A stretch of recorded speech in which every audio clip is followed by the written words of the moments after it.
Yo soy un médico tradicional. Y nosotros somos personas viviendo una experiencia orgánica y que tenemos más dimensiones sin duda, pero la experiencia que estamos viviendo es esta, es la de este cuerpo, la de esta persona, y no aceptar eso forma parte de muchas de las enfermedades que yo trato en el día a día. Yo creo que el proceso de estar aquí no es aprender nada, es vivir. Y una vez que vives, puedes empezar a aprender. Pero si estás muerto, ¿qué mierda vas a aprender? Y la mayoría de la gente está muerta. Que nadie sabe nada y que, lo más importante, no debemos pensar. Doy la razón a Andrés en esto, y en los últimos días, semanas, meses me estoy dando cuenta de que estamos sometidos a una constante mentira, a que nuestra mente nos está engañando constantemente, y es lo que nos manejamos por la mente, por lo que nos ha dicho, y es increíble cómo desconectamos de nuestro sentir a lo largo de nuestra vida. Como nos enseñan a reprimir emociones y parece que como adulto lo guay es reprimir emociones, el niño que no las reprime y llora, salta, ríe, nos molesta, porque realmente nos está diciendo y poniendo aquí delante como diciendo, o sea, te estás perdiendo la vida. La vida se para. Y la muerte comienza. Y empecé a identificar el camino de la vida vivida y de la muerte no conocida. Empecé a pensar desde la mente lo que sería mi vida sin él. ¿Cómo nos vemos a nosotros? ¿Nos vemos como seres físicos? ¿Como seres físicos con un alma? ¿Como un alma con un cuerpo físico? ¿Cómo es como nos vemos? Porque según nos veamos, esa creencia o esa sabiduría, depende de la información que podamos tener, vamos a vivir el proceso. Si mañana nos dicen que a mí pues me tengo un cáncer, me voy a morir, o que mi hijo pues, ha fallecido, o que cualquier situación dramática que consideramos. Entonces, si somos capaces de entender que somos mucho más que un cuerpo, pero que somos ese cuerpo también, pues viviremos la experiencia completa. Que al final, el momento en el que yo me sentía más realizado como médico, el que me he sentido más realizado, es cuando he acompañado a las personas en el último momento de su vida, ¿no?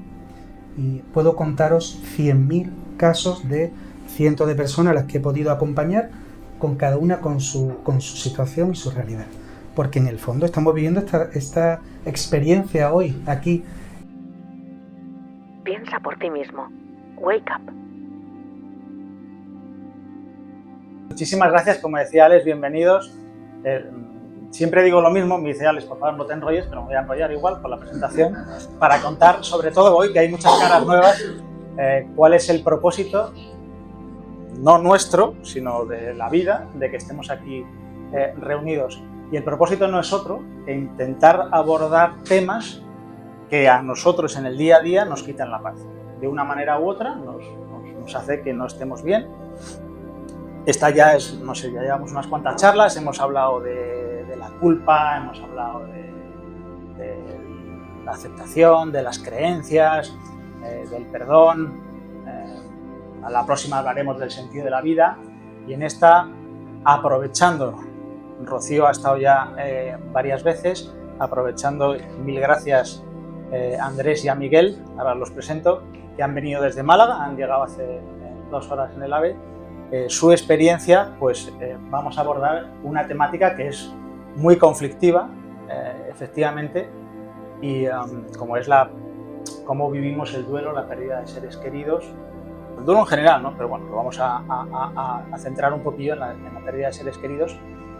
Y como siempre digo, no venimos a enseñar nada, porque no somos maestros de nada, o somos todos maestros y todos somos estudiantes en este curso de la vida que estamos viviendo. El objetivo con el que empezaron estas charlas es compartir, que podamos crecer todos, que entre todos nos ayudemos, y por eso no me gustaría, entre comillas, con perdón, el que pareciera algo dogmático, en absoluto. Intentar compartir lo que podemos vivir, aprender, lo que sabemos más o menos, y que sea un espacio en el que nos sintamos a gusto, podamos preguntar, podamos reflexionar y que nos sirva para nuestro crecimiento y vivir de forma con más alegría, menos sufrimiento. Está bien. Como presentación. Te cortaré un par de minutos. Me cortas un par de minutos.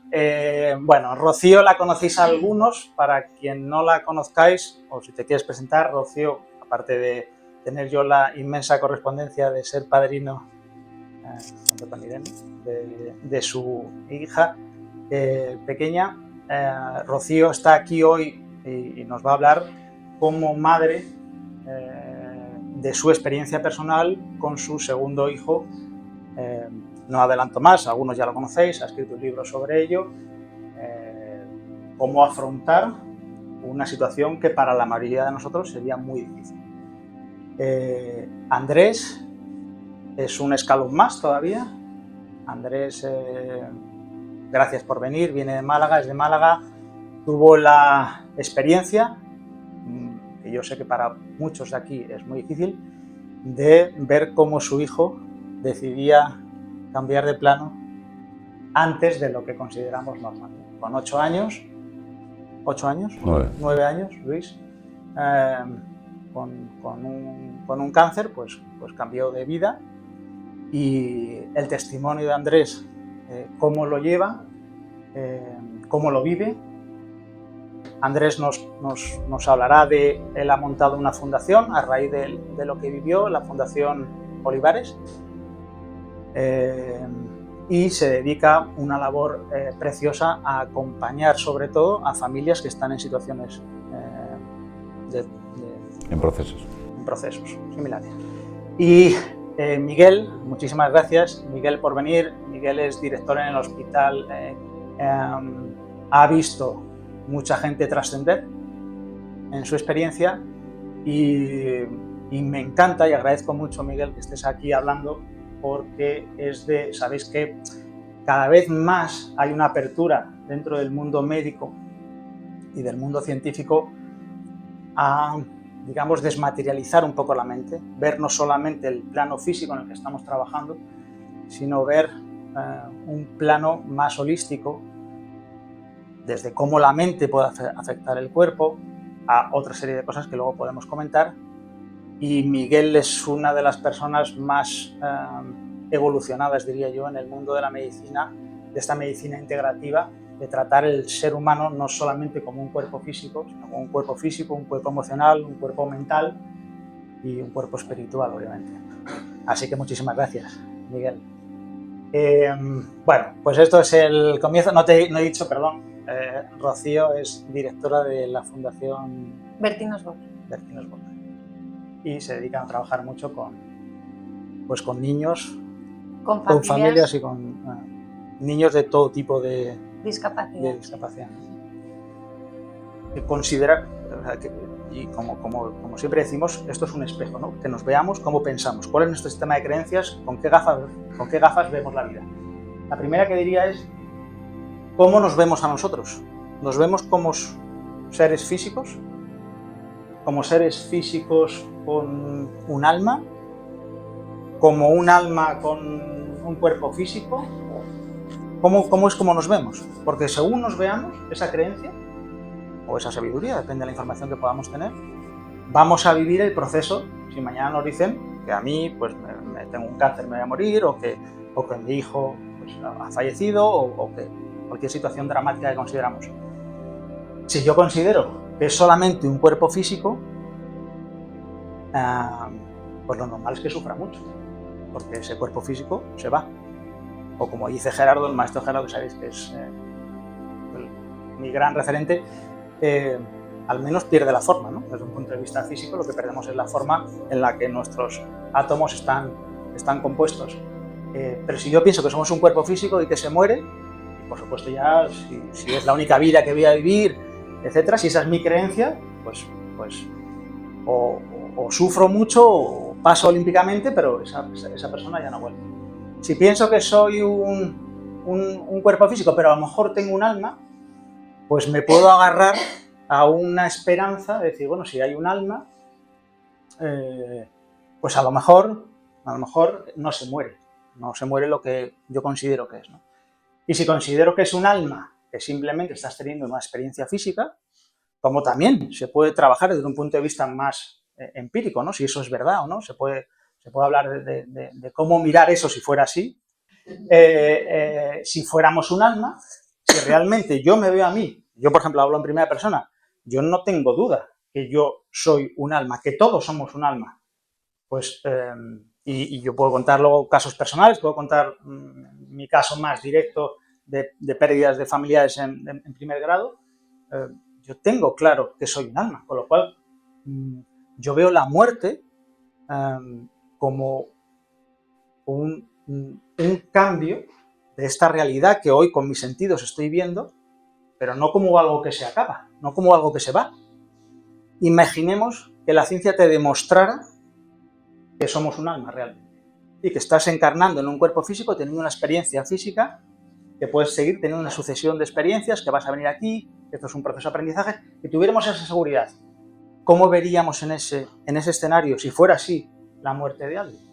Y que en el otro plano donde estás, mientras estás viviendo aquí, por ejemplo, estuvieras súper bien. ¿Lo veríamos, o sea, sufriríamos algo menos? ¿Lo veríamos diferente? Y me puede decir, bueno, eso es una creencia. Bueno, sí, también es una creencia pensar lo contrario. Yo no lo sé.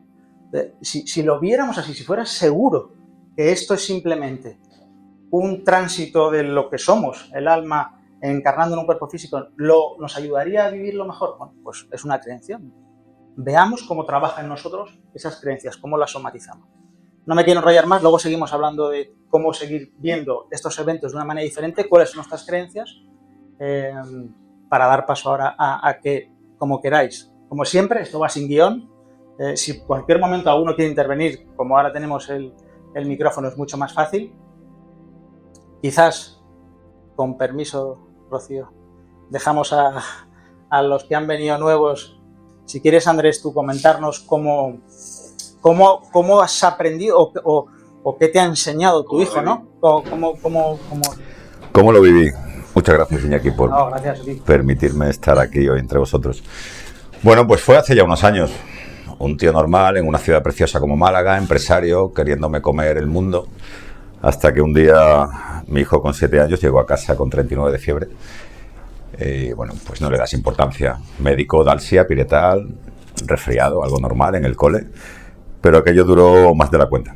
Y al 5.º día pues le vieron una manchita en el pecho, que la llaman petequia, que es algo muy característico de la leucemia.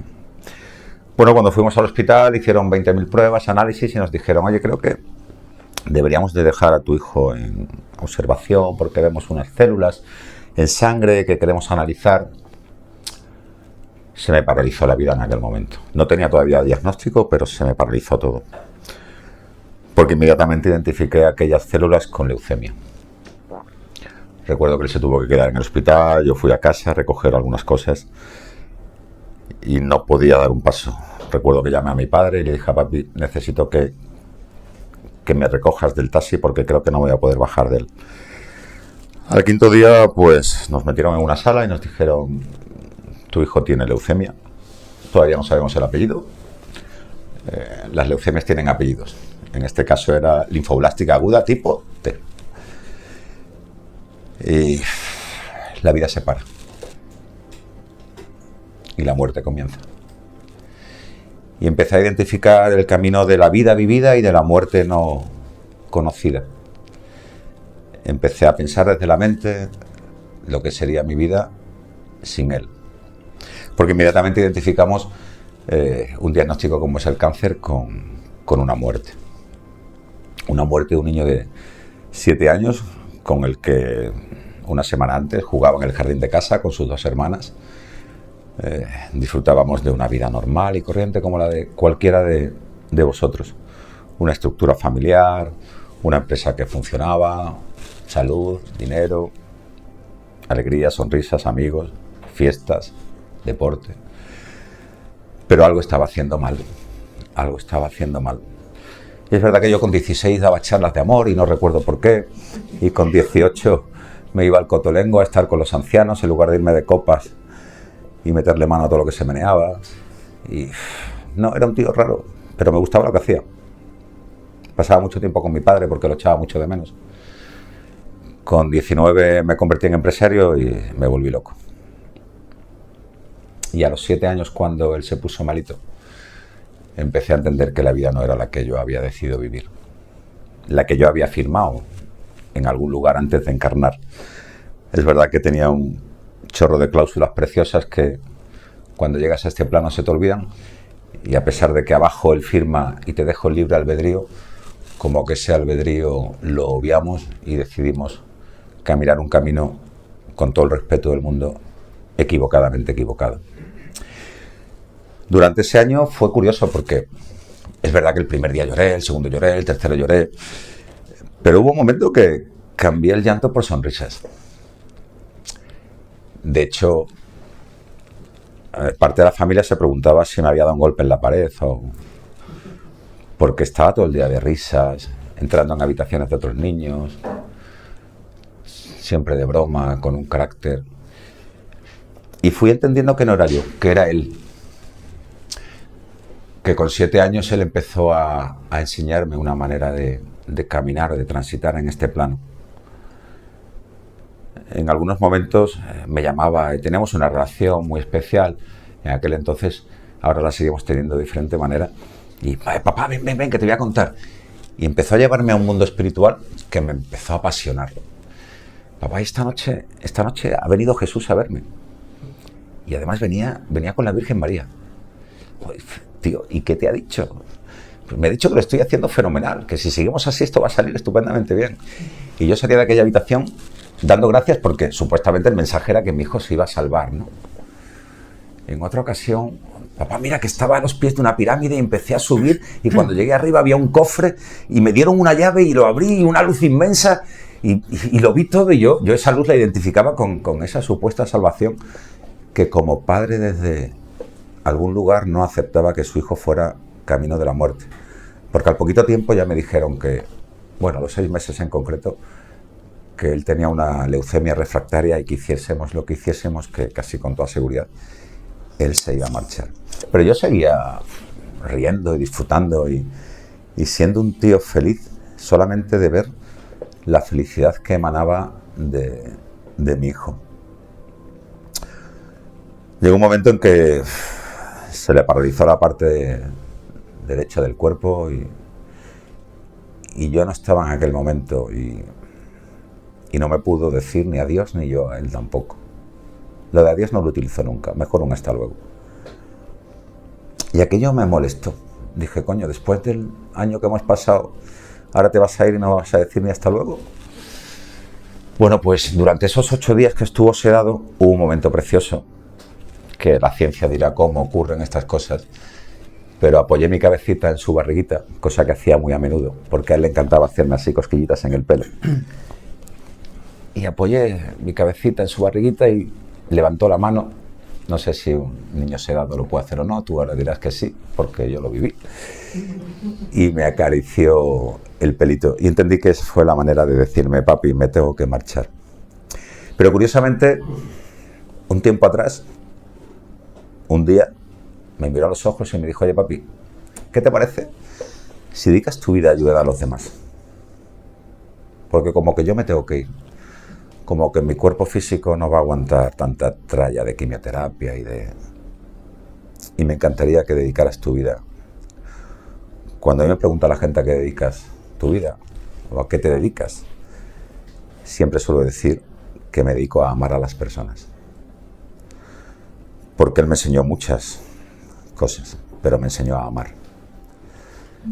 Eso que está tan devaluado hoy en día en la sociedad, donde la gente... Hoy he conocido a varias personas y me he tirado y les he dado un abrazo y luego nos vamos a dar un abrazo sin cargarme el micro. Porque la gente no se abraza, no se toca, no se mira, no se quiere, no se canta, no se baila, no sé... Y no sé por qué. No tiene nada de malo darse un abrazo, ¿verdad? Es que parece que cuando le entras a una tía así... No, vamos a ver, solamente te quiero abrazar. Sal de tu mente y siente el corazón, ¿vale? Y si le entras a un tío ya ni os cuento. Pues yo le entro a todo lo que se menea, ¿sabéis? Guste o no guste. Bueno, pues lógicamente decidí que sí, que iba a dedicar mi vida a hacer lo que hago. creé una fundación porque era la única forma jurídica con la que podía desarrollar lo que él me pidió.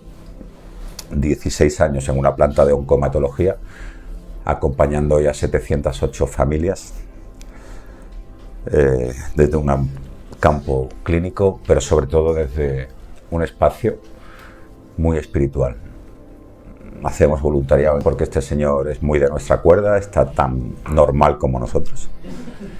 Y me abrió las puertas de su hospital y a algunos nos encanta acompañar en el tránsito, que luego, si surge, os podremos contar algunas de las experiencias. Como bien decía Iñaki, yo no soy maestro de nada. Yo os transmito mi experiencia de vida y mi verdad, que es la mía, la de cada uno de vosotros y de vosotras. Si sois capaces de encontrarla sin que se os muera un hijo, a mí me encantaría.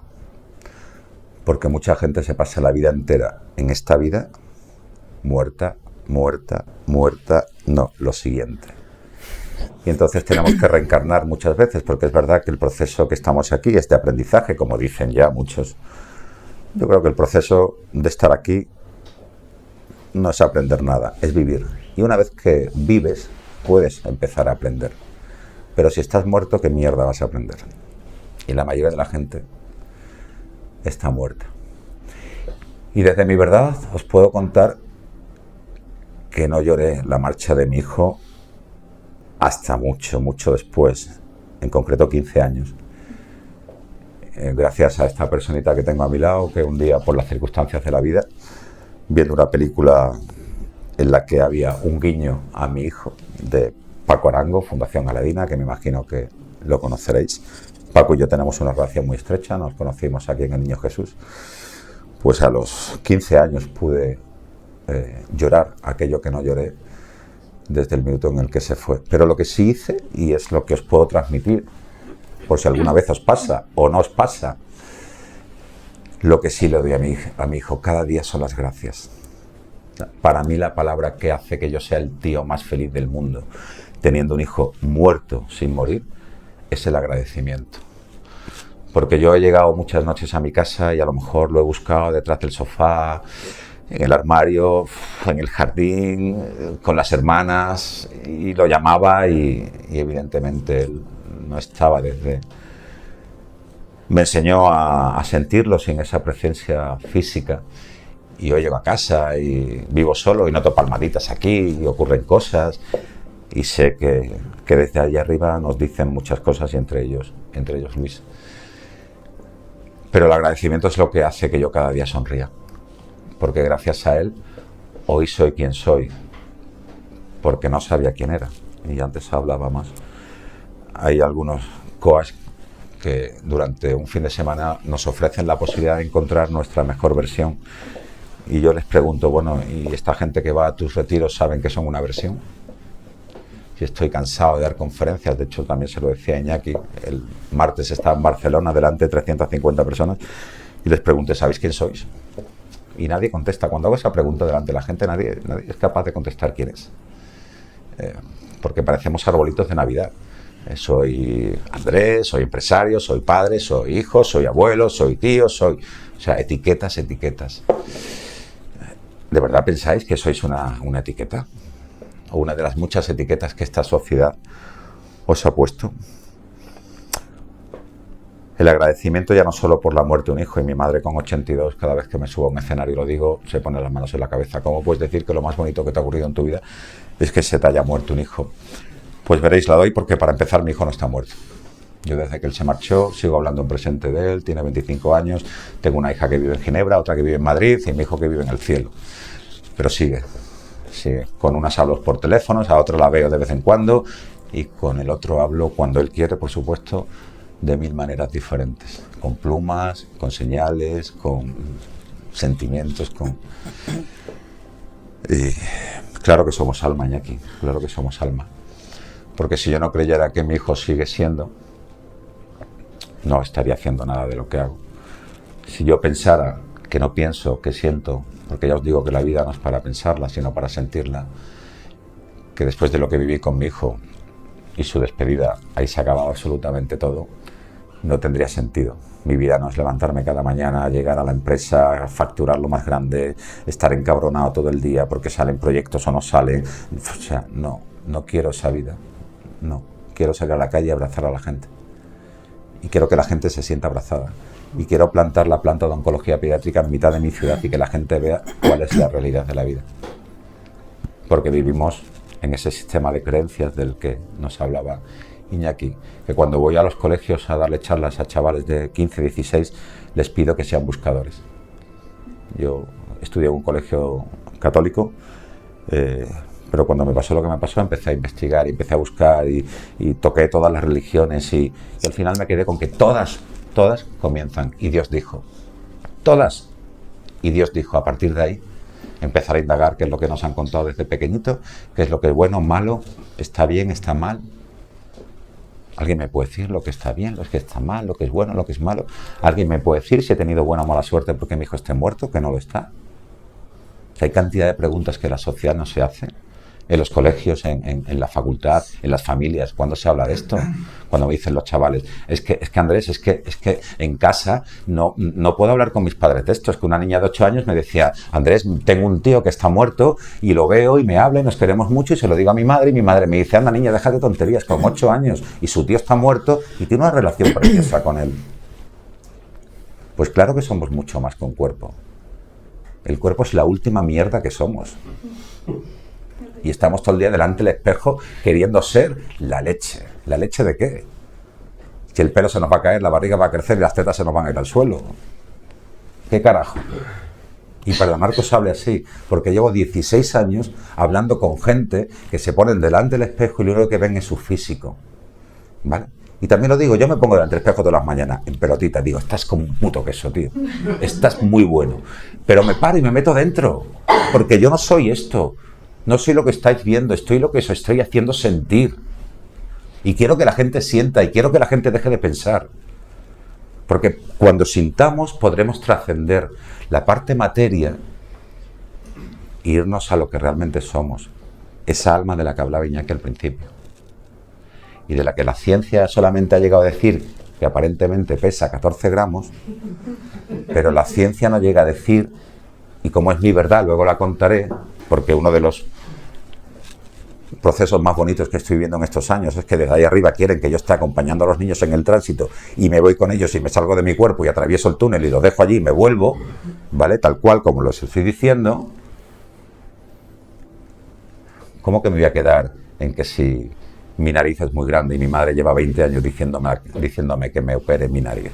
Mi nariz es cojonuda, me hace súper atractivo. Porque es la mía y me quiero mogollón. Claro. A partir de ahí podremos abrazar a la gente. ¿Qué más da una nariz? ¿De verdad que le vamos a dar importancia a una nariz? Cuando hay niños yo lo más pequeñito que he tenido en el hospital ha sido un intrauterino de 7 meses, con cáncer. Imaginaros lo que se vive en una planta de oncomatología. Cuando llegan niños, camino hacia la muerte. Que no es más que camino hacia la vida. Y que tenemos que acompañar a los padres y enseñarles que ese caminito que vamos a transitar de 1 año, 2 años o 5 años es hacia la vuelta al hogar, como yo la llamo. Y que esto es un ratito, ¿eh? Que yo siempre lo digo, yo voy esta mañana al hospital, estoy con un enano y llego por la tarde, ya no está y se ha acabado. Y en ese intermedio me voy a mi casa a ver cómo me queda la nariz. Tiene tela, ¿eh? Pues nada, ya he terminado. Muchas gracias. Sí, porque es que a mí se me va.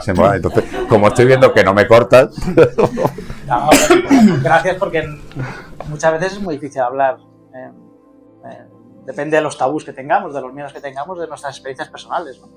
Y contar como lo cuentas, pues es muy de agradecer y ojalá pueda ayudar a muchas personas, seguro que sí. Y has dicho una cosa que aprovecho para hacer un inciso. Decía un maestro que la verdad nunca se enseña, la verdad se vive. Todos tenemos que vivir nuestras experiencias y aprendemos solo con la experiencia.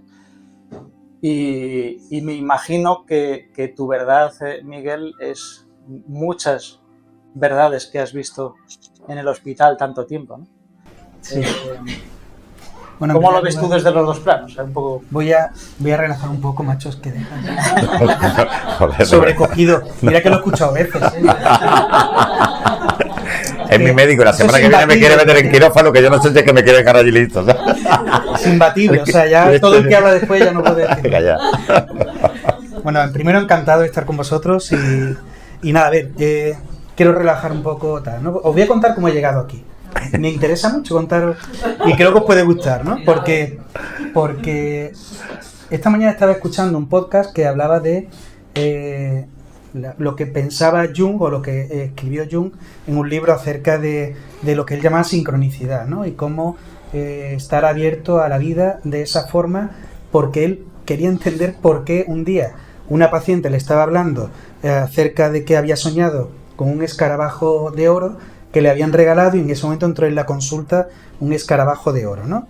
Dorado, ¿no? Entonces, yo he llegado aquí porque un día estaba desayunando en casa y me salió un vídeo de una plataforma que se llama Wake Up, que yo no sabía lo que era eso. Y hablaba además este señor. Casualidad. Y le hago un pantallazo y yo, te estoy viendo. Estoy desayunando contigo, cariño. Y él, pues hablamos tal, vamos a comer. Y vino a casa a cenar a los 2 días. Eso fue un domingo y vino el martes, vinieron Rocío y Andrés. Y ese día hablando, a los 2 minutos de hablar, pues le digo, pues mira, estaba escuchando un vídeo de Gonzalo Rodríguez Fraile. Y ella sacó el teléfono, hizo así y dice, espera, que el viernes comemos con Gonzalo. Y en esa comida estaba Iñaki. Y entonces estuvimos hablando un rato, oye, pues tienes que venir a Madrid, que hacemos tal, y estoy aquí. Entonces, eso, hay gente que le puede parecer que son una sucesión de cosas que el azar y que el universo nos trae. Pues para mí es un regalo que me ha permitido, después de ver la plataforma de Alex, que Andrés estuviera ahí, que conociera a Rocío, como Gonzalo me introdujo a Iñaki, y hoy puedo estar aquí hablando con vosotros, que es un regalo, ¿no? Entonces, esta mañana yo estaba, también se lo he contado, es que me hace mucha gracia todo esto, ¿no? Estaba en el hospital, hemos hecho una plataforma de simulación para entrenar a médicos, enfermeros. Estábamos haciendo un ensayo y el tema de hoy era la angioplastia primaria, es decir, cómo es el proceso de una persona que tiene un infarto, cómo va pasando todos los trámites hasta que por fin, antes de 2 horas, un señor le mete un cable por la arteria radial, le llega al corazón, le chupa el trombo, le mete un muelle y lo que era antes, hace unos años, una muerte o una situación de invalidez prácticamente, hoy en día pues esa persona está normal. Y lo hemos presentado, ha sido un éxito, streaming, tal, lo han visto muchísima gente en muchos sitios y la plataforma nos va a servir para enseñar a muchos profesionales. Y mi compañero director de proceso del hospital pues estaba sentado 2 sitios para allá y cuando se levanta me dice, Miguel, tengo un dolorcito aquí. Y yo, espérate que voy a por el cable que hemos usado ahí, te lo vas poniendo. Y dice, no, te lo digo en serio. Y subiendo el ascensor, de verdad, noto algo, bueno, vente conmigo, vamos a urgencias. Le hago un electro, el electro tiene un trastorno, me lo llevo, le hacemos un ecocardio, una disquinesia apical, lo mismo que hemos hecho y que llevamos 3 meses preparando en el simulacro, nos lo hemos llevado a la sala de críticos. Todos los que habían participado en el simulacro, que eran las mismas personas que han participado en la realidad, estaban allí, por lo tanto, en media hora, desde tengo una broma de dolor a tengo tu arteria coronaria derecha abierta, pues entonces, ¿eso qué son casualidades? Pues no lo sé, pero a mí me han traído hoy a estar aquí con vosotros, ¿no? La medicina, a mí la presentación que ha hecho Iñaki me parece maravillosa, pero de verdad, yo soy un médico tradicional y nosotros somos personas viviendo una experiencia orgánica y que tenemos más dimensiones sin duda, pero la experiencia que estamos viviendo es esta, es la de este cuerpo, la de esta persona, y no aceptar eso forma parte de muchas de las enfermedades que yo trato en el día a día. Entonces, si somos capaces de entender que somos mucho más que un cuerpo, pero que somos ese cuerpo también, pues viviremos la experiencia completa. Es el pack, la tarjeta VIP, y podemos entrar en la atracción y vivirla al completo, ¿no?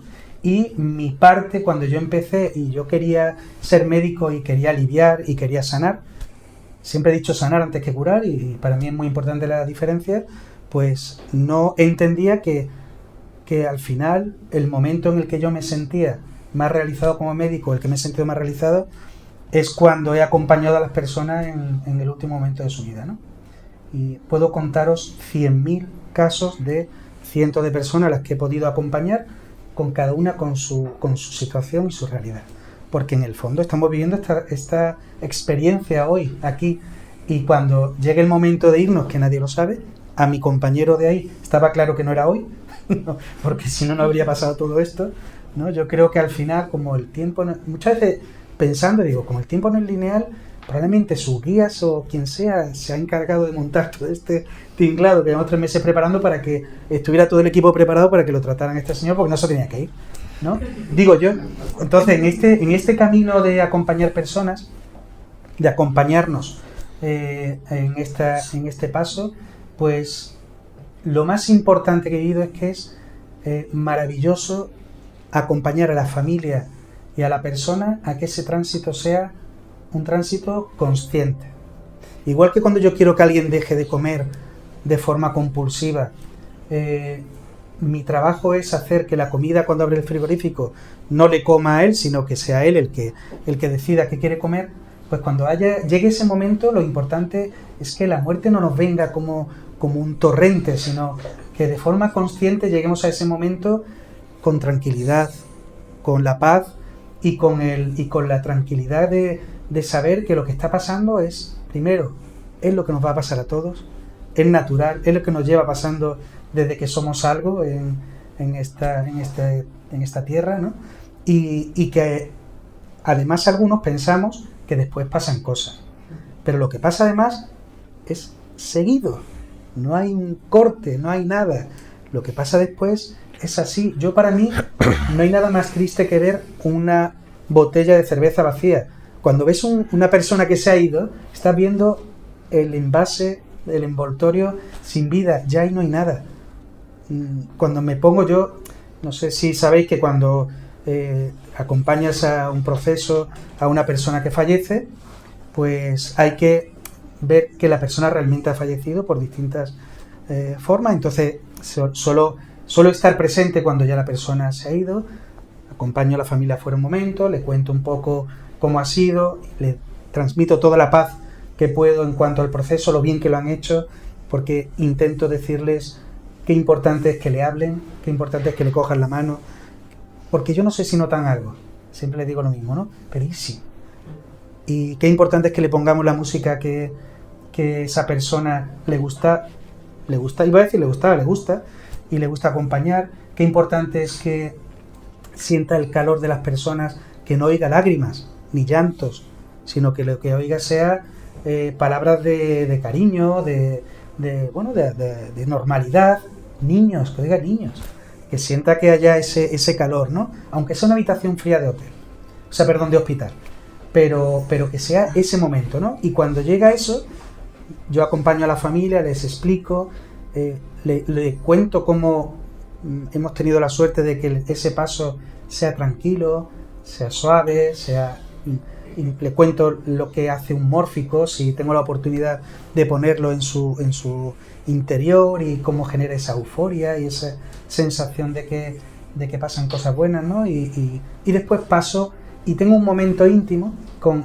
esa persona que se ha ido, porque cierro la puerta y tengo que valorar lo que llaman los signos de la muerte cierta, ¿no? Pues hacer una serie de maniobras simplemente para tener cierta certeza, que tú ya la tienes, de que ahí solo queda el casco, la botella de cerveza vacía.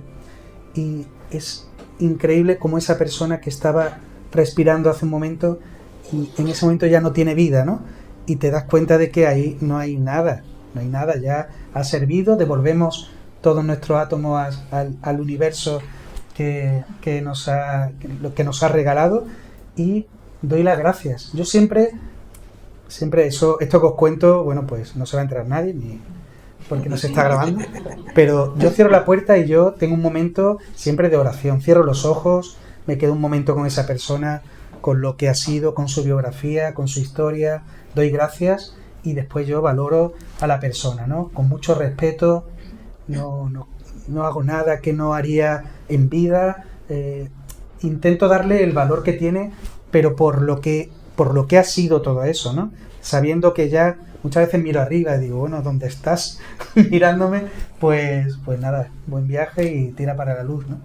Entonces, al final, esto lo que te enseña, yo me considero un privilegiado por haber tenido la oportunidad de acompañar a tantas personas en este proceso y hacerlo de una forma que al final te agradecen, ¿no? Porque de verdad que es que todos nos vamos a ir y se nos olvida. Todos nos vamos y se nos olvida. Que hay veces que es abrupto y que es antinatural y que no debía ser y que es injusto y que yo cuando empecé a trabajar en la sala de críticos, yo me metía en una sala de críticos y yo podía venir lo que fuera, pero rezaba que no fuera un niño. No soportaba que viniera un niño crítico, no lo podía, no formaba parte de algo que yo pudiera tolerar, aunque técnicamente pudiera hacerle de todo. No soportaba ese momento. Bueno, pues un día leí un libro, cuando era otra persona, de Brian Weiss, y lo leí saliendo de Madrid y llegué a Sarria porque iba a hacer el Camino de Santiago, y en esas horas me cambió la vida, me liberó, me cambió la forma en que yo entendí lo que pasaba en ese momento. Yo había sido presidente de un comité de ética asistencial, había elaborado procedimientos cuando no había nada de lo que era la muerte digna, de lo que eran los derechos de los pacientes, de las personas en el momento de la muerte. Daba charlas hablando de la diferencia entre eutanasia, entre lo que es una sedación paliativa terminal, entre lo que era un suicidio asistido, lo que era todo eso ya no lo cuento, ya es que me da igual, porque al final el momento ahora es que después de leer ese libro, que es un cuento o no, pero lo que sí me liberó, porque vi mucha verdad en que ese tránsito, ese momento que vamos a vivir todos, es un momento de liberación, es un momento de amor, es un momento de reencuentro. Hace muy poco, un señor, Leopoldo, que llevaba años siguiéndolo, era militar, yo lo conocí siendo activo y general todavía, y aunque tenía 80 años, pero me decía, yo sé que me tratas bien, Miguel, porque admiras el ejército. Y yo digo, yo soy objetor de conciencia, pero bueno, cree eso, ¿no? Y Leopoldo era así. Leopoldo se fue haciendo pequeñito al cabo de los años, y cuando falleció con 90 años, los días antes, pues ingresó, por supuesto, como siempre pasa, y os contaría 1000 anécdotas de que las sincronicidades tienen importancia. Por supuesto, fue un día que yo tenía que subir a la planta a verlo, no lo hago siempre, ¿no? Y cuando subí, pues vi como Leopoldo tenía una hemorragia cerebral y estaba viviendo sus últimos momentos. Pues cogí a María, a su mujer, y a toda la familia, nos reunimos, ha llegado el momento, tal, todo el mundo, le conté todo esto de lo que creo que debe acompañar a ese momento, cómo es la mejor forma de acompañarle, y siguiendo ese proceso, pues día a día, varias veces al día, iba, acompañaban, bajaban a mi despacho, me contaban, bueno, sabía que era cuestión de 2, 3 días, no sabía, nadie lo sabe.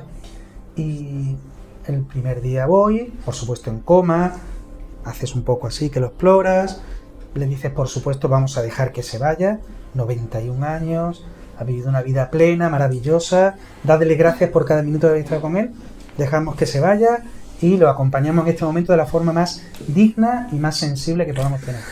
Y en ese proceso, pues voy un día, Leopoldo en coma, lo atiendo, segundo día Leopoldo en coma, tercer día entro en la habitación, Leopoldo sentado en la cama, os juro que es así, yo no quería, me iba a cambiar de habitación, digo, esta no es, que a veces me pasa, que me pongo a hablar de un paciente que no es, y entro en la habitación, entro 2 veces, y miro a todos riéndose, Leopoldo sentado, y me hace así con la mano y dice, a ti te quería yo ver.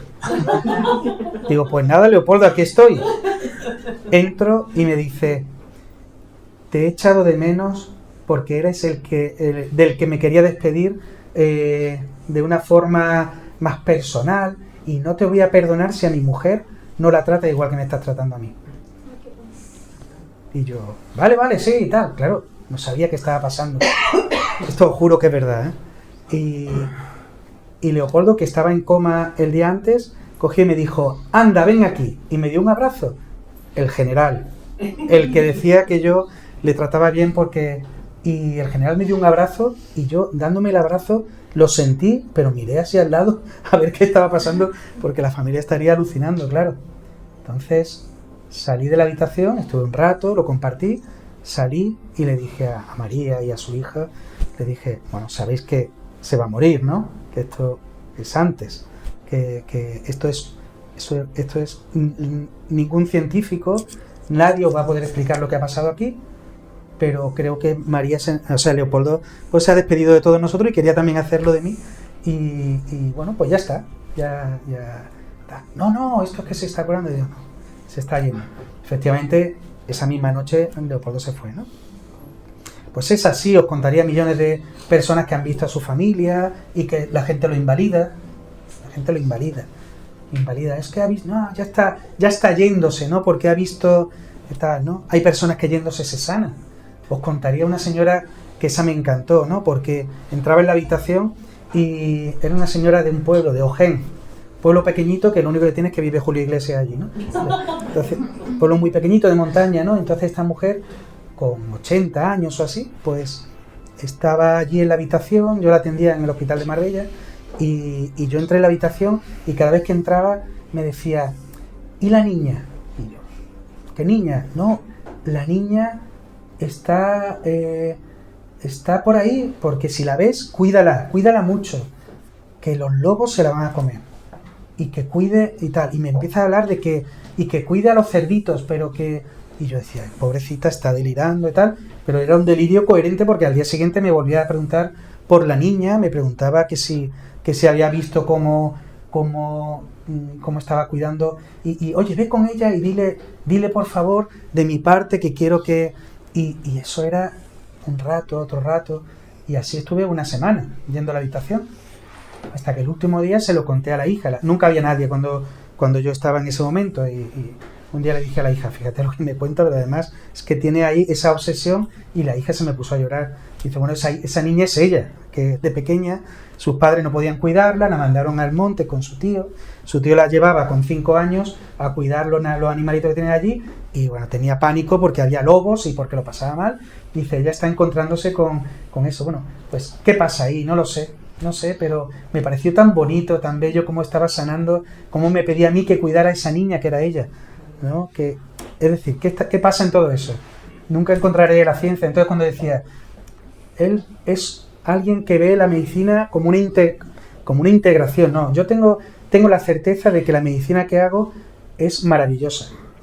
Es una medicina que me permite sentarme con un paciente, verlo de una forma general, que esa persona que confía en esa medicina que yo hago, porque confía con razón, que yo le puedo tratar una infección, yo le puedo tratar una dolencia, puedo encontrarle si tiene una enfermedad, pero también tengo la certeza de que no queda todo ahí, de que ahí pues yo no hago mi trabajo si no entiendo la emoción que hay detrás y que le ha llevado muchas veces a enfermar, si no soy capaz de entender cómo respira esa persona, cómo se relaciona con la naturaleza, cómo se relaciona con la comida, cómo se relaciona con su interior a través de la meditación, con la trascendencia a través de la oración, cómo esa persona vive su cuerpo, ¿no? Está cerca hay gente que se pelea, estamos peleados con nuestro cuerpo y no estamos, y entonces la gente pues que hace yoga, ¿no? Consigue encontrar un equilibrio, ¿no? Y al fin se reconoce, ¿no? Bueno, pues a mí me gustaría hacer todo eso en una consulta, pero no sé, ni puedo, pero sé quién lo hace y quién puede, entonces tengo mi red de personas que me ayudan. Entonces cuando se va esa persona yo le llamo y esa persona tiene a alguien que le ayuda desde terapias bioemocionales, desde un paradigma, desde la meditación, y siempre tengo algún recurso, alguien que me va a ayudar y que forma parte de esa red, ¿no? Porque y con esto acabo porque hay cosas como lo de una persona maravillosa que un día atendí, que me pidieron, por supuesto una sincronicidad, yo no tenía que ir, me pidieron que fuera a verla, venga, se ha quedado ahí un paciente suelto, era una chica de 30 y tantos años que venía con un dolor abdominal terrible, la estuve viendo, la exploré, pedí pruebas, todo normal, a los 3 días se fue, a la semana me llama, Miguel, no puedo, sigo con el dolor, vente, le repito todas las pruebas, ni un indicio, digo, ya lo que nos queda es hacer una laparoscopia diagnóstica, meternos y ver si hay algo dentro. Y dice, ya, es que... Y dice, hay que ver que... se me está viendo lo va a identificar. Hay que ver que el mes de abril del año pasado me pasó igual. Digo, estamos en abril ahora, ¿no? Sí. ¿Y el mes de abril del año pasado también? Sí. Pues ya está, lo tenemos muy fácil. Solo hay que buscar qué te ha pasado un mes de abril, como lo de Sabina, ¿no? Y dijo, por supuesto, porque los pacientes... yo siempre digo que los pacientes y yo hablamos antes de que entren en la consulta o de que entren en la habitación. O sea, antes ya hemos hablado, ¿no? Porque las cosas salen fácil. Y entonces, claro, como es fácil, me dijo, pues un mes de abril mi padre, cuando yo era pequeña, enfermó y tuvo una peritonitis, casi se muere. Para mí fue de las cosas más terribles que he vivido en mi vida. Y claro, pues ahora que lo dices, y eso, la peritonitis da dolor de abdomen. Sí, claro. ¿Y qué edad tenía tu padre cuando...? Pues la edad que tenía yo el año pasado. Digo, bueno, pues si no somos capaces de sanar eso, todos los meses de abril vas a tener lo que se llaman síntomas de aniversario, ¿no? Que no están loco ni fuera de la medicina, ¿no? Entonces, ¿eso es algo esotérico o solo es algo que no conocemos todavía, que no comprendemos y que no hemos sabido integrar? Pues creo que ese es el camino, ¿no? Y ese es el camino en el que estoy haciendo mi proceso, en el que tengo mi red, en el que tengo todo lo que estamos haciendo, en el que intento ayudar a la gente a sanar, no a curar, a sanar y a acompañar en ese camino pues al otro paso, que no es una cosa abrupta, que cuando nos morimos es todo muy fácil y muy continuo. Dejamos de respirar, se nos apaga, porque me lo cuentan los pacientes. Un hobby que tengo es preguntarle a la gente que tiene paradas, todos los que han estado intubados con la infección de la pandemia, todas estas personas, pues mi hobby es preguntarle, oye, y en ese momento tú, que el otro día se lo contaba a Luján Comas, que estuvimos tomando café con ella, ¿no? Y le contaba mi hobby de, oye, ¿has tenido alguna experiencia o algo? Y te cuentan cosas chulísimas, ¿no? Te cuentan cosas que son verdad. No sé qué verdad, pero son verdad. Y de hecho vamos a hacer cosas con Luján para ir recogiendo de una forma medio científica, pues también, como están haciendo ya ellos, todo lo que pasa en ese momento, ¿no? Muchas gracias. Y córtame, ¿vale? Yo me pido, si tengo una enfermedad terminal, ir allí a despedirme contigo. Nos moriremos en la cola, hombre. Ahí, cogiendo el numerito para morirse. Siempre.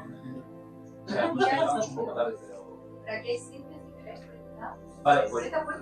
Vale, perfecto.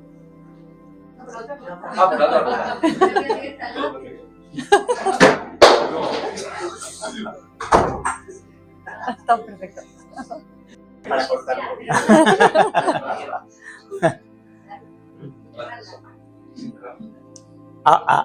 Aprovecho, luego comentamos, pero hago una pregunta, los que siempre me conocéis más, que hablamos continuamente de estos temas, siempre hago una pregunta para ver cómo lo vemos y en función de eso, cuáles son nuestra perspectiva, nuestros miedos, ¿no?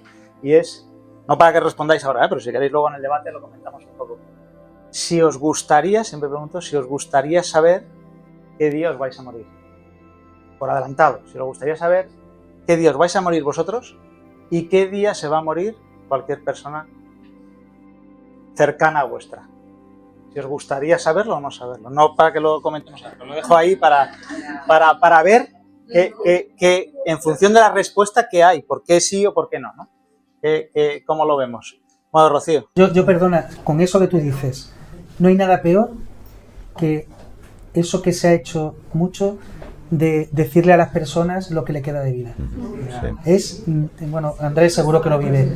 Eso es de mal médico, de mala persona y debería ser juzgado en el Tribunal de La Haya. Porque no sé qué es peor, el tiempo que pasan hasta que llega ese momento o sobrevivir a ese momento. El que sobrevive a ese momento tiene una sensación de interinidad continua, de que la vida ya, lo que me habían dicho, es que poca gente lo ve como un regalo. Entonces hay que huir siempre de ese paradigma en el que alguien cree que tiene el derecho a decirle a alguien la cantidad y la calidad de vida que le queda.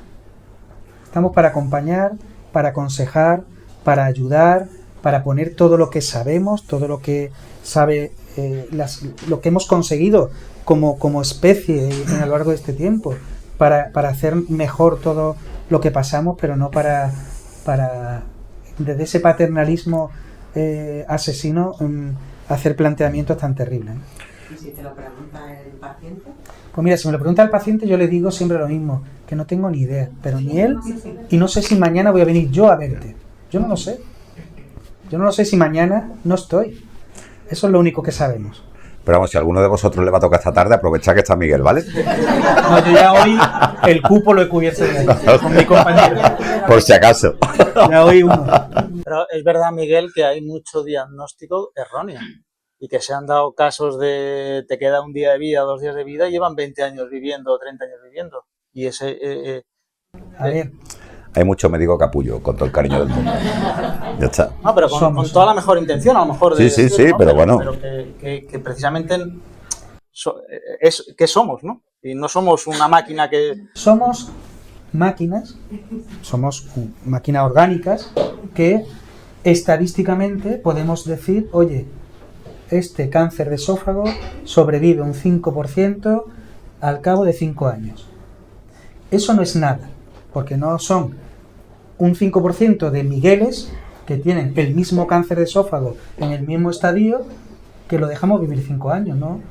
A lo mejor a los Migueles con esa edad, con esa situación y con ese cáncer, si los cogemos a todos 5 años, pues todos sobreviven.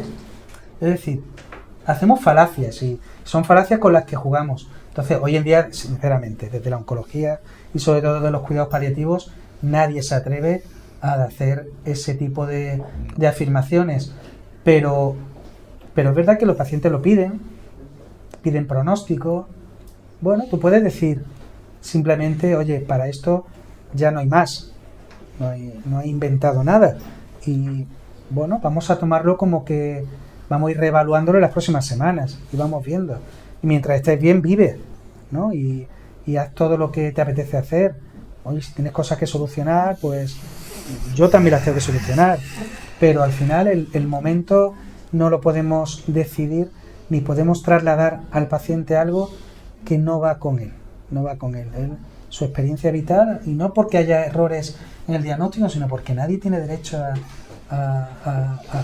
a mediatizar tanto la vida de una persona. Miguel, y porque nadie lo sabe, yo he tenido niños desahuciados que hoy están jugando con sus hermanos y niños que tienen un pronóstico fantástico y ya no están. O sea, que la medicina y la ciencia llega hasta un punto, pero atreverse a decirle a unos padres, tu hijo va a durar 3 días, o sea, es un atrevimiento, es mucho atrevimiento.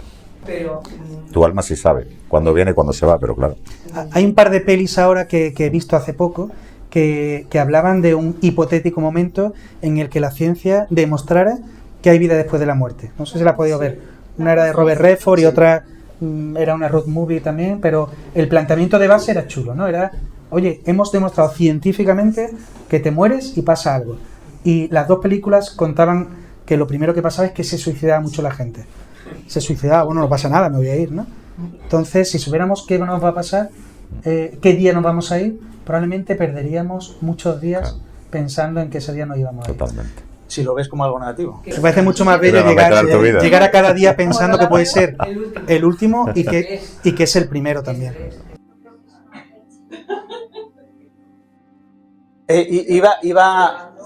Nieves, iba un poco en esa línea, ¿no? Si tú ves como algo negativo la muerte, pues como dices tú, vas a no vivir esos días, o al revés.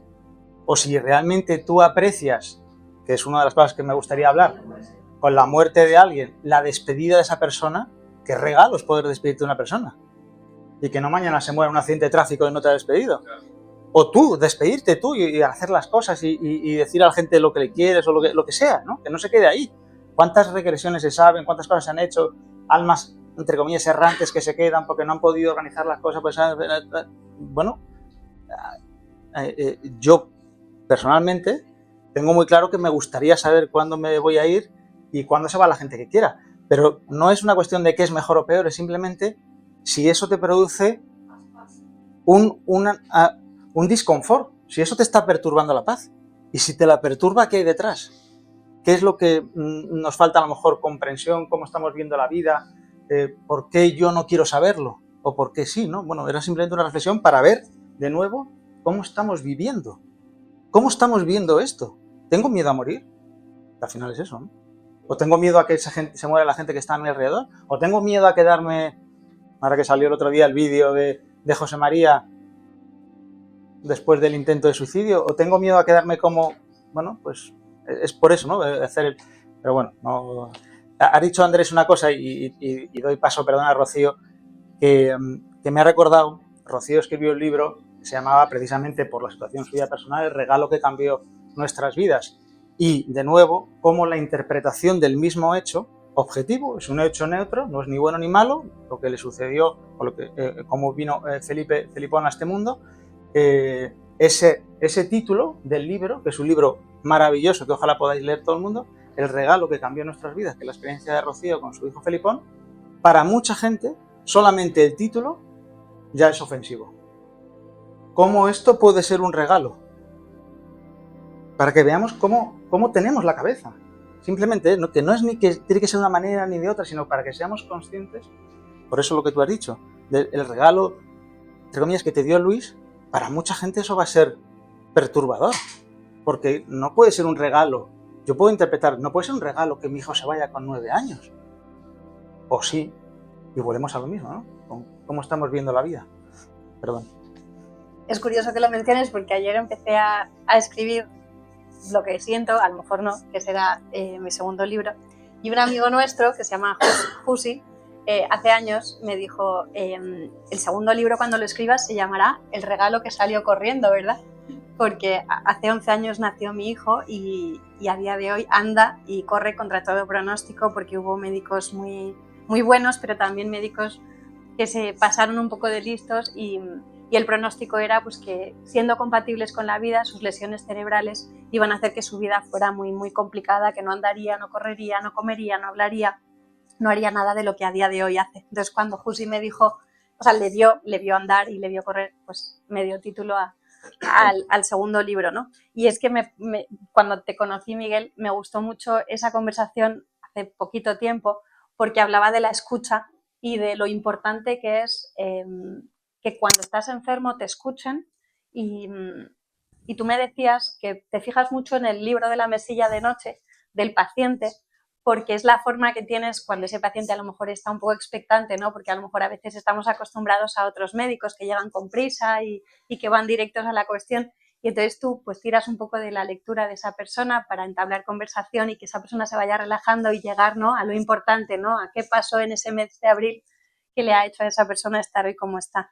Entonces, yo como madre de un hijo que tiene 6 lesiones cerebrales y que las sigue teniendo, aunque hoy ande, cuando estaba embarazada de 20 semanas me propusieron, bueno, me invitaron a interrumpir el embarazo porque iban a ser eso, lo que he dicho antes, ¿no?, lesiones compatibles con la vida, e iba a hacer que la vida, no solo la suya, sino la del resto de la familia, pues fuera muy complicada, y no nos lo recomendaban.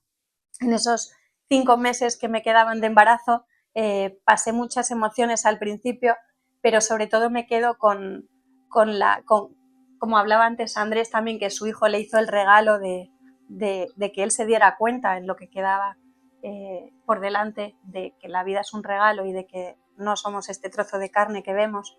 Pues a mí mi hijo me hizo ese regalo también, y durante los siguientes meses lo viví como como algo muy bonito, tengo que decir, una conexión increíble con él y gracias a él con la vida también, y acepté su diagnóstico sin ponerme en más allá, sino en el vivir hoy. También me hizo ese regalo en el vivir hoy, que es lo que tenemos ahora mismo. Acepté, y otro regalo que me hizo con las muchas personas que me iba encontrando alrededor, porque la vida es eso, un intercambio constante de información, y yo creo que cuando tú empiezas a despertar te vas encontrando con las señales que necesitas para seguir avanzando, cada persona con las suyas, ¿no?, con las que necesita en ese momento. Y en ese momento, además de aceptar, comprendí algo que a día de hoy es mi pilar de vida, ¿no?, que la vida es un constante aprendizaje, que nadie sabe nada y que, lo más importante, no debemos pensar. Doy la razón a Andrés en esto, y en los últimos días, semanas, meses me estoy dando cuenta de que estamos sometidos a una constante mentira, a que nuestra mente nos está engañando constantemente y es lo que nos manejamos por la mente, por lo que nos ha dicho, y es increíble cómo desconectamos de nuestro sentir a lo largo de nuestra vida. Cuando yo era pequeña yo me sentía muchísimo más identificada con mi alma que con mi personaje. Yo sabía que era un personaje, yo sabía que era alma, aunque nadie a mi alrededor me hablara de esto, tenía eso clarísimo, que Rocío era un personaje. Y yo me daba mucha rabia porque yo quería identificarme con Rocío, ¿no? Yo estoy aquí, pues, pero no, me veía más identificada con ese alma que ha venido a estar aquí y yo no tenía con quién hablar de esto. Ahora estamos aquí y entonces es un gusto porque intercambiamos lo que todos ya más o menos sabemos, ¿no? Pero mi lucha era arraigarme con mi personaje y en esa lucha pues me olvidé de sentir y me quise convertir en ese robot que todos acabamos siendo un poco, de no sentir, para hacer lo que otros quieren que hagamos, para no caer mal, para sentir el reconocimiento, para supuestamente ser felices y vamos perdiendo esa esencia, esa verdad de cuando éramos niños y nos vamos convirtiendo en ese adulto que nuestros padres nos obligan a ser porque de esa manera seremos como ellos, pero ellos, ahora que yo soy madre y soy adulta, me doy cuenta de que con su mejor intención pues nos hicieron crecer demasiado deprisa hacia un horizonte que no es el adecuado y ahora nos toca desaprender lo que supuestamente teníamos que aprender. Entonces es curiosísimo cómo invertimos tiempo en algo que después pues nos sirve, porque nos sirve para estar donde estamos hoy, ¿no? Para saber que el sufrimiento es el camino, parece ser necesario para ser más sabios, pero es importante que despertemos rápido y que no tenga que irse un hijo o que te llegue un hijo con discapacidad, que ahora está bien, pero cuando me lo dijeron supuestamente no lo iba a estar. Entonces yo escribí ese libro cuando mi hijo todavía no estaba bien, ¿se entiende? O lo que entendemos por bien. Entonces no es que tenga más mérito, sino que yo comprendí en plenas crisis de epilepsia, comprendí en pleno momento malo o crítico, pues que estamos aquí para aprender, que esto es una escuela de almas al fin y al cabo, que todos somos iguales, que uno sabe más de una cosa, otro sabe más de otra, pero lo que a mí mi hijo me enseñó, igual que a Andrés, su hijo Luis, le enseña, o a Miguel en el hospital cada día le enseña a las personas que están enfermas, es que tenemos que darnos mucha prisa, está clarísimo, pero que tenemos una gran responsabilidad como seres humanos con identificarnos con ese alma y con tratar de ser humildes y de vivir un día a día lo más bonito posible. Porque estamos hablando hoy aquí de la muerte y de acompañar a otras personas y ya estamos hablando de sus últimos momentos en los que sabemos que vamos a morir o que estamos al lado de una persona que va a morir. Pero es una faena porque en realidad cada día que pasa es un día menos que tenemos en esta vida. O sea, no tenemos que esperar a que nos digan porque tiene una discapacidad nuestro hijo o porque nuestra madre o nuestro quien sea está enfermo y se va a morir en nada. Es que en realidad cada día descontamos. O sea, no sabemos si dentro de 10 minutos, lo mismo que estaba pasando esta mañana, yo voy a tener un infarto, me va a atropellar un coche o lo que sea, da igual. Entonces, ¿por qué esperar a que ocurra eso para acompañar a las personas que tenemos a nuestro alrededor desde el amor, desde la incondicionalidad, desde el mostrarle nuestro afecto, desde el hacerle el guiño cómplice de decirle, oye, que sabemos que en realidad no te vas a morir, sino que te vas a otro lado, ponerle música bonita, música que le guste? ¿Por qué esperar a ese momento? Y yo desde aquí digo, porque mi hijo vive y mi hijo no se ha ido, pero convivo con muchas madres, con muchos padres, con muchas familias desde ahora mi posición de directora en la fundación, ¿no? Y acompañamos a familias que tienen hijos con una discapacidad muy severa, con enfermedades raras, que puede que se mueran, puede que no. Entonces eso hace que esos niños que supuestamente iban a vivir 2 días, vivan 1 año, 2 años, 10 años, 15 años, 20 años, se conviertan en adultos y trasciendan a sus padres y queden con sus hermanos.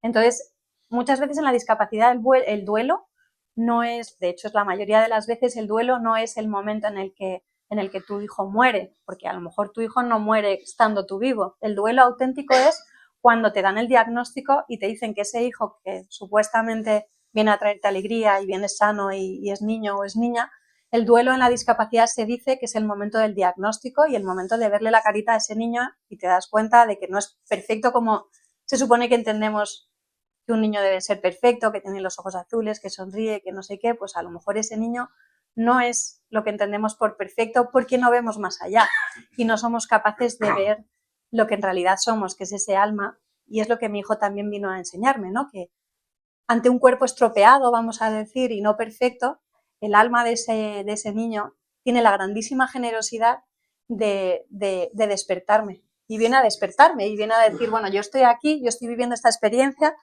a lo mejor me duele esto, no puedo andar, no puedo correr como otros niños, pero en su comunicación telepática, que la he vivido muchas veces, ahora habla, pero cuando no hablaba lo ha hecho todo mucho más tarde, y entonces me ha permitido como conectarme a esa esencia que os decía que de niños somos, y me ha regalado muchos momentos de conexión y me ha hablado, él me ha hablado y me decía, mamá, no te preocupes por mi físico, no te preocupes, ¿no? Es un cuerpo estropeado, pero no te preocupes por él, que esto no es lo que importa, ¿no? Entonces, ¿por qué esperar a eso, a que una persona se vaya a ir, a que tú te vayas a ir, cuando en realidad tenemos la oportunidad diaria de ver más allá de lo que vemos, ¿no? De ver más allá de la discapacidad de una persona, de ver más allá de la enfermedad de una persona, de ver más allá de la complicación de una persona, para vivir el día hoy como si fuera el último e intentar no cambiar a esa persona, sino ver en ti lo que te está molestando de pasar más tiempo con esa persona o de enfadarte con esa persona. Y si es imposible, porque a lo mejor esa persona es la que no quiere trascender la dificultad o la que no quiere que tú te acerques, que también puede ocurrir, que esa persona, una madre, un hijo, pues no deje que tú te acerques, porque dentro de nuestros bloqueos emocionales y carencias nos pasamos la vida reaccionando, y ese es el problema, que no vivimos, ¿no? Y reaccionamos. Pues entonces intentar ir hacia adentro. Yo siempre digo a las familias, muchas veces estás al lado de una persona que no se puede mover, y tú como madre de un niño con discapacidad o de un adulto con discapacidad, o a lo mejor de tu madre que no se puede mover, tienes la oportunidad durante horas a su lado ahí sentada de ir hacia adentro, de estar en silencio y de sentir lo que esa persona a lo mejor necesita, ¿no? Entonces, pues, si te conectas de verdad con la vida y escuchas lo que la vida tiene que decirte a través de múltiples formas y maestros visibles e invisibles, pues siempre vas a recibir un mensaje, una señal de cómo acercarte a esa persona, de cómo esa persona necesita, y ser humilde, ¿no? Y decir, bueno, me voy a bajar a lo mejor de lo que yo entiendo que esa persona necesita y voy a intentar acercarme a su forma, ¿no? Le quede poco tiempo de vida o le quede mucha, porque es eso, al final tenemos que vivir con nuestros hijos, intentar no pelearnos en casa, no gritar, porque a lo mejor tus hijos no tienen discapacidad física, pero tienen una discapacidad emocional brutal, porque sus padres tienen esa misma discapacidad emocional, y al final somos espejos y lo toman como referente, y sus gritos son nuestros gritos, que no gritamos porque se entiende que un adulto no puede gritar, pero ese niño grita porque su padre quiere gritar y nos está mostrando algo que a lo mejor nosotros no somos capaces de hacer, ¿no? Entonces, si pasamos más tiempo con ese niño sin necesidad de que esté enfermo ni tenga discapacidad, si la tiene con más motivo, ¿no? Porque siempre vamos a ser su voz y su portavoz ante el mundo, pues tenemos la obligación de parar, de buscar la forma de estar, de ser, de sentir, de ser humildes, de saber que como adultos no tenemos la verdad absoluta, ni muchísimo menos, que esos hijos al final son los que tienen la verdad más reciente en ellos, y que nos tratan muchas veces de contar lo que es la vida, ¿no? Que la vida es esto y es lo que tenemos, lo que vemos, pero que si somos capaces de verdad de mirar más allá, vamos a ver muchas formas de seguir avanzando muy diferentes a las que hemos acostumbrado a practicar, ¿no? Entonces, bueno, la escucha, que me quedo muchísimo con Miguel, la escucha de la persona en el día a día. No hace falta que esperar a que se vaya a morir para vivir, cada vez acercándonos un poquito más a ese momento de despedirnos de aquí e irnos al otro lado. Y el otro día también Miguel nos recomendaba una peli. A mí me gusta siempre hacer como apuntes prácticos, pero nos recomendaba una peli. Dos libros para recomendar. Pues es que la peli esta que vi, que me la recomendó Miguel y la vi y me encantó, que se llama Nuestro Hogar, canalizada por... Bueno, pues es brutal, porque yo la vi con Andrés y dije, no puede ser que al otro lado nos llevemos ese apego, esa emoción emocional, y una persona que aquí Es increíble. Sí, como te vayas enfadado, te vas enfadado. Es que como vivas enfadado Como aquí, se solo al enfado, ¿cómo es? no te puedes ir del... Pero es que una persona Sí, que vive enfadada aquí, una persona que vive con ese peso emocional enganchado o convive con personas que están enfadados o tú estás enfadado y no lo has identificado, es que te lo llevas. Y al otro lado, como no eres consciente, sigues en esa emoción hasta que por fin algo... Pero has hablado de los niños. No, es Que te brutal. veo que te esperas. No, claro, pero es que esto ocurre muy al principio y me quedé impactada y digo, yo pensaba, no, que te vas, la luz, el túnel, porque yo nunca he creído en el infierno al otro lado. Yo pienso que el infierno es aquí, entre comillas, ¿no? Que aquí estamos, nos lo montamos muy mal y sufrimos todo aquí. Y cuando de repente ves que no es que te vayas al infierno, es que continúas con lo mismo que estás viviendo aquí, allí. El infierno es, Igual de para mí, jodido. cuando la gente que vuelve, cuando en mi hobby le pregunto a la gente qué ha sentido, qué ha visto cuando estaba intubado, ha tenido una parada cardíaca o algo, hay gente que lo pasa, en general, la experiencia siempre, y Andrés también lo contará, la experiencia siempre es bella, siempre es maravillosa, siempre paz, las palabras son paz, amor, belleza, no me quería ir, te hablan de nubes, te hablan de campos verdes, te hablan de entornos tal, pero hay gente que te habla de monstruos, Sí. que te habla de pelea, de lucha, de... Es que lo que no resolvamos aquí, y por eso estábamos hablando ahora, de intentar conseguir aquí la paz y no esperar al otro lado, en plan, ya allí descanso, lo que nos llevemos de aquí se conserva en el tránsito hasta poder llegar a esa nube. Pues yo lo veo simplemente pues como que Según esto, en el fondo pues la vivencia de la persona de ese momento tiene mucho que ver con la emoción que domina mi vida, ¿no? Yo quería es comentar así. que al final una emoción es un pensamiento. O sea, Vamos a usar la herramienta nueva.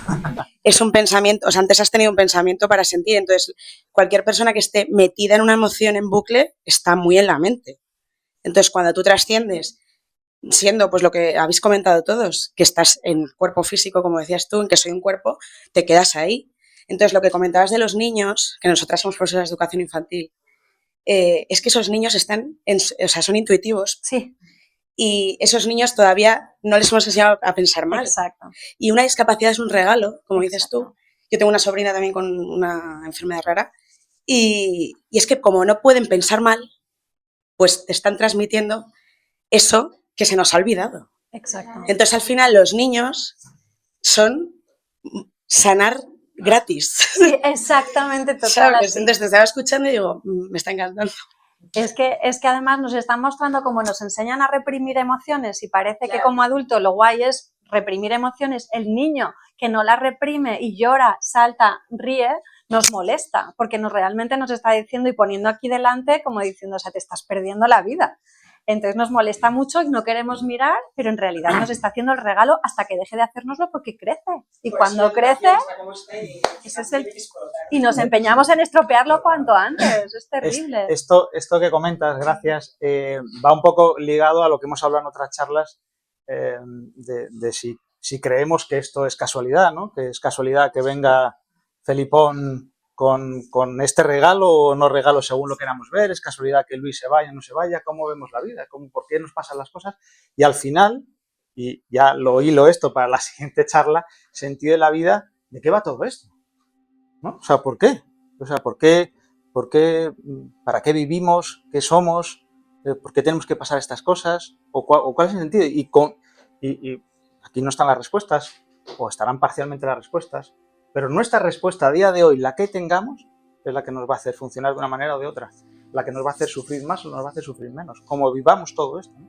Y esto es un ejemplo más, o sea, no es un tema denso, porque al final es muy difícil que hoy nos sentemos todos aquí a hablar de la muerte y que no pase nada y que estemos felices, pero esto es en un contexto, esto es una... no, bueno, o salvo si algunos podemos tener las creencias, quien las tenga, de que solo vivimos una vida y que, oye, pues hay gente que lo vive así y nadie puede decir que no, que es una sola vida, me ha tocado así o asado, he tenido más suerte o menos suerte, creo que existe la suerte o que no existe la suerte, la justicia o la injusticia, me muero y, oye, pues lo que sea, será y ya está. Bueno, pues es una forma de verlo.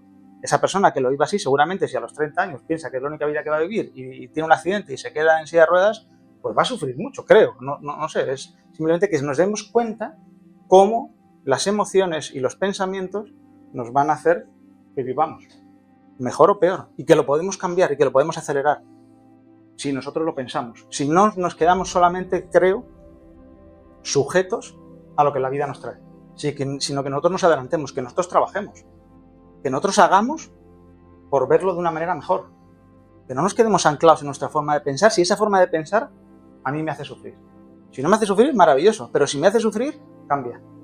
Intenta cambiar, por lo menos, intentemos cambiar lo que yo no esté aceptando que pase. Si yo mañana tengo un diagnóstico y voy a sufrir por ese diagnóstico, sé seguro que no estoy comprendiendo algo de qué va la vida. Pues ya sé dónde tengo que trabajar, trabajemos en eso. Porque la mente humana siempre quiere buscar el porqué, necesita entender para ver lo que le pasa. La teoría de Ellis es lo que está diciendo: pensamiento, emoción y conducta. Cuando tú tienes un pensamiento, por ejemplo, en este caso de muerte, decimos, pues ella, Rocío, se ha enterado a las 20 semanas de que ha muerto prácticamente el niño que se espera que sea un niño con unas capacidades X. Ella ya se está produciendo un duelo anticipado, pero al mismo tiempo creo, es una opinión personal, se trata de un duelo desautorizado en nuestra sociedad. Y seguramente el entorno le ha desautorizado su sufrimiento.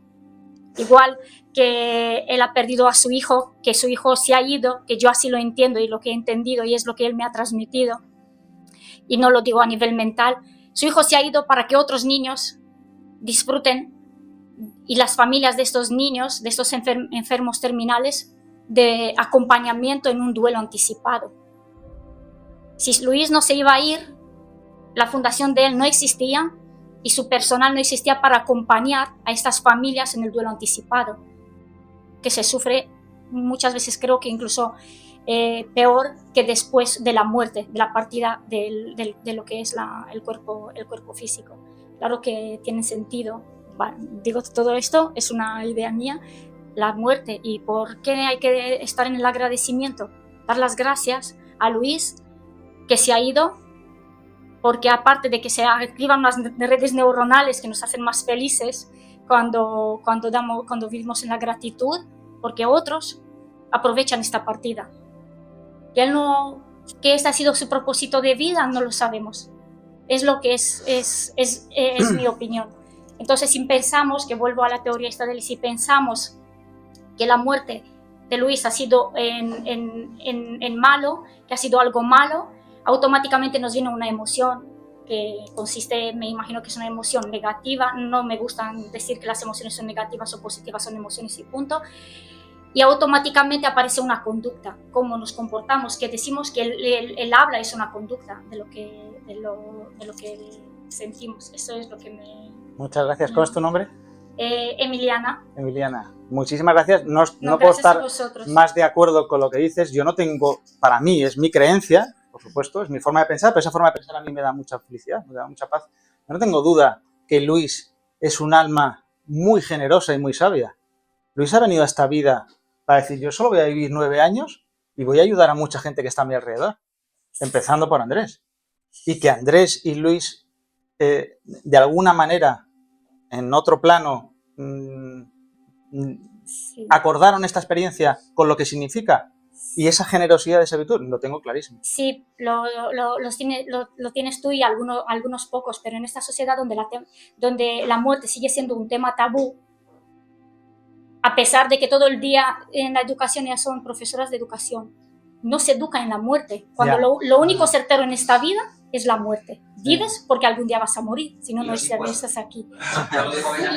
Sí, eso sí es cierto. Entonces, ¿por qué no se educa en la muerte? Cuando todos los días por el telediario nos enseña asesinatos, muertes de mujeres, de niños. Voy a hacer 3 referencias muy breves, que yo soy muy malo con los nombres. Has dicho una que cada día es un día menos, ¿no? Has dicho, hay un libro que salió el año pasado, fue uno de los top 10 recomendados en Estados Unidos, creo que por Bill Gates, ¿no? que es, me parece que se llama 10.000 semanas, que creo que es el promedio de 10.000 semanas de esperanza media de vida en el mundo occidental que tenemos, ¿no? ¿Cuántas semanas te has consumido de ese regalo, de 10.000 que te han dado? ¿Cuántas te quedan? ¿Cuántas te has chupado y las que te queden para ver si la estás aprovechando o no como media, a las 10.000 semanas? El otro libro que me ha venido a la cabeza con lo que has dicho, que últimamente están saliendo artículos sobre él bastante, es el de una enfermera australiana, seguro que lo habéis oído, el de Brownie, no me acuerdo cómo se llama, que son los top 5, los 5 máximos lamentaciones o lamentos cuando nos vamos a morir. Una enfermera que en procesos últimos de vida, un poco como Miguel, preguntaba y decía, bueno, pues eso, oye, que la vida va pasando, que la vida se acaba, ¿no? Y acabo con una cita que siempre decía mucho Wayne Dyer del libro de Tolstoy, La vida de Ivan Illich, ¿no? Cuando está al final en su lecho de muerte, una persona que había sido muy dura, muy poco querida por su mujer, por su entorno, pues ya le llega un insight, que diría Marcelo, un momento de lucidez en su momento final, y dice, oye, ¿y si toda mi vida ha sido un error? ¿Y si toda mi vida ha sido un error? Y de repente toma conciencia y lo hilo con lo que puede ser una razón de para qué vivimos, ¿no? Nuestro crecimiento de conciencia. Esta charla se llama Caminando la Conciencia, porque al final estamos en este mar de conciencia y subiendo nuestro nivel de conciencia. Y claro, sí, oye, maravilloso darte cuenta el último día antes de trascender este cuerpo físico, esta forma que tenemos ahora, esta nariz, este cuerpo, que no hacerlo, pero ojalá que no tengamos que llegar al último día antes de hacerlo, sino poder hacerlo desde el día de hoy. Y este es un poco el objetivo de esto, el que podamos nosotros acelerar ese caminando la conciencia, el ir creciendo siendo conscientes y hacedores, no sujetos pasivos de la vida. Porque la vida, por mucho que queramos, por mucho que yo la planifique, no va a suceder como nosotros queramos. Nos van a pegar por un lado o por otro, nos van a llegar cosas que no queremos. Pues hagamos, bueno, ya no me enrollo más, ¿vale? Me gustaría hacer una pequeña aportación con respecto a la pregunta de Iñaki, ¿no? Si a quienes les gustaría saber el día en que van a morir o de algún familiar, porque ahí estoy como en medio de los dos también, porque Miguel, el comentario que ha hecho, ¿no? De que nadie merece, es como si le dieras una sentencia de muerte al paciente. Entonces yo lo veía desde diferentes puntos, ¿no? Como paciente, por haber pasado por un cáncer de mama muy agresivo, que en teoría tenía 3 meses de vida. Lo veía como médico, que puede hacer la ciencia, cómo puedo complementar todo esto, cómo me puedo apoyar también en la holística. Y lo veía como docente, porque formo a médicos en humanización, que es lo que hacéis, el poder acompañar de esa forma tan humana y tan cercana, ¿no? A los seres, y no tratarnos como sistemas por separados o partes por separadas, sino como un ser completo integral.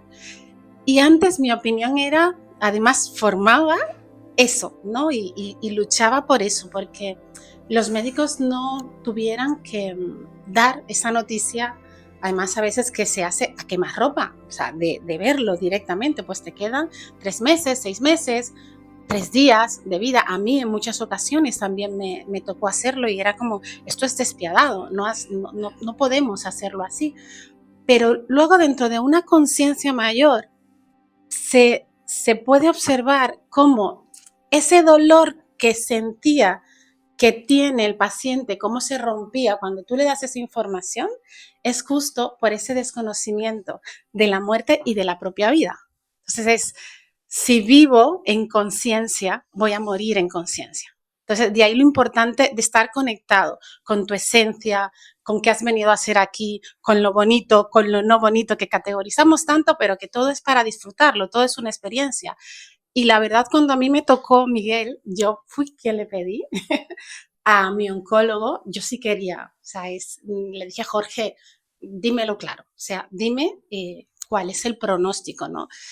Y a él le costó y me dijo, bueno, tenemos que esperar al PECTAC. Y yo, sí, si el PECTAC está todo bien, perfecto. Sé que pues, los tratamientos que hay me habían diagnosticado con uno de los 2 cánceres más agresivos en mama.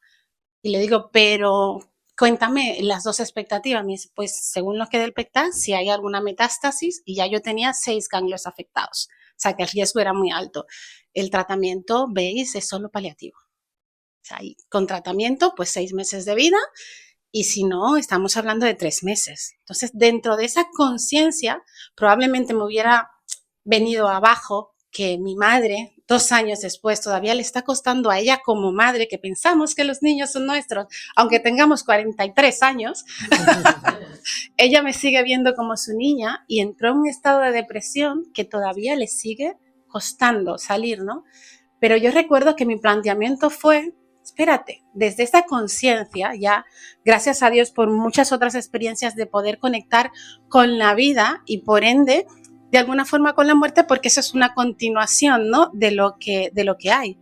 Me planteé y dije, bueno, si con quimioterapia voy a estar 6 meses, sin quimioterapia 3 meses, me quedo con 3 meses para disfrutar lo que me queda aquí y voy a disfrutarlo plenamente con mi familia, esos 3 meses.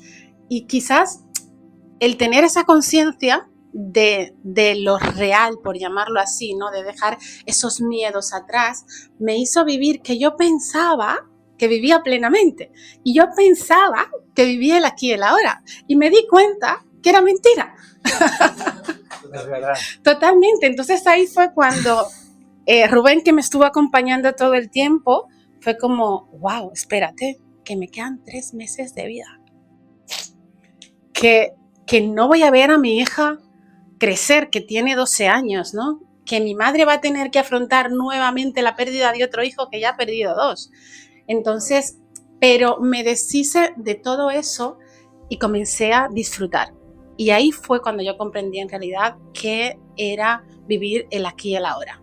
O sea, no es practicar mindfulness y estar aquí presente, consciente, no. O sea, recuerdo que Rubén me miraba y decía, es que te veías un día yo, pues, mal, de la quimio, pues como estaba, y bajé, estaba lloviendo, y bajé por las escaleras, me decía, no recuerdo si tú que bajaste vestida de blanco. Me apetecía ponerme un vestido blanco, y me puse mi vestido blanco, y comenzó a llover, y tenía el deseo de que la lluvia, de sentir la lluvia, y salí al patio a sentir la lluvia, y me tiraba con mi nena en el césped a que la lluvia me cayera, y han sido mis mejores momentos de vida. Qué bueno que el diagnóstico no hubo metástasis a otros órganos y 2 años después estoy aquí y lo estoy contando.